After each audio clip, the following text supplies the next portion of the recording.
Hey guys, today is October 2nd and we are one day away from the MLQ, which we know you guys are going to rock because you've been working so hard in review this week. Let's make sure we get started early so that we have time to have a great review session today. First thing we're going to do is review a couple of terms. I know you guys have seen these a million times before, but this is what you're going to see tomorrow, and we want to make sure that you're perfect. So the central idea is the main idea of the story with no details. The setting is the time and the place a story occurs, and how setting shapes the plot means how the time and story of the action affects, or the time and place of the story affects the action. You guys are really good at central idea and figuring out what words describe the setting by now. So what I want to spend most of our time today doing is working on how setting shapes the plot. Let's first think about Sir Gobble. We know that in Sir Gobble, the setting was Thanksgiving and they were on a farm. So let's think about how did the setting shape the plot in Sir Gobble? In Sir Gobble, the setting is a farm at Thanksgiving. This affects the plot because Bessie is worried they will kill her pet. When her uncle does not kill the turkey, it shows the family relationships are strong. So we're talking about how the setting, which is the farm at Thanksgiving, that's the time and the place, affects what happens in the story. Now let's look at the other story we read from yesterday. My First Day. In My First Day, the narrator was at her first day of school. So we know that the setting is a high school, and it's at the beginning of the school year. So how does the setting shape the action of the story?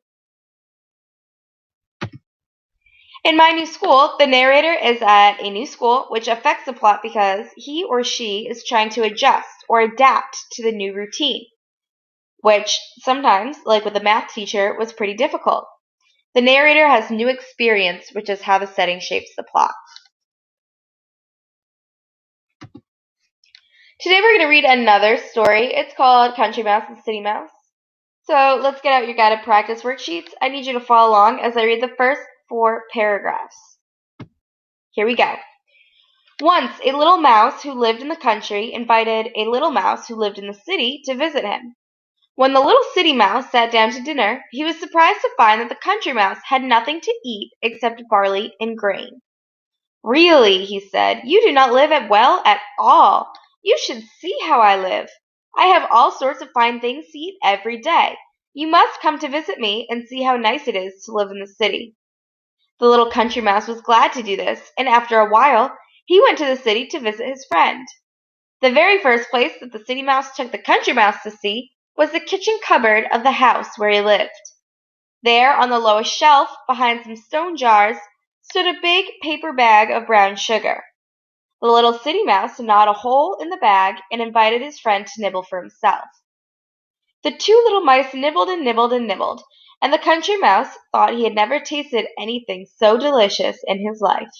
He was just thinking how lucky the city mouse was, when suddenly the door opened with a bang, and in came the cook to get some flour. So, right now, we are going to do a couple of things. Our task is for today. Right now, you're going to circle the characters and box the setting, just like we've been doing every day. You're also going to annotate for the central idea. What is the central idea of these 4 paragraphs? Last but not least, you're going to answer the questions on your guided practice worksheet for I&M. So, you are circling the characters, boxing the setting, writing the central idea, and answering the questions. We're going to come back together in about 2 minutes to go over this whole group before we move into practice. Go ahead and get started.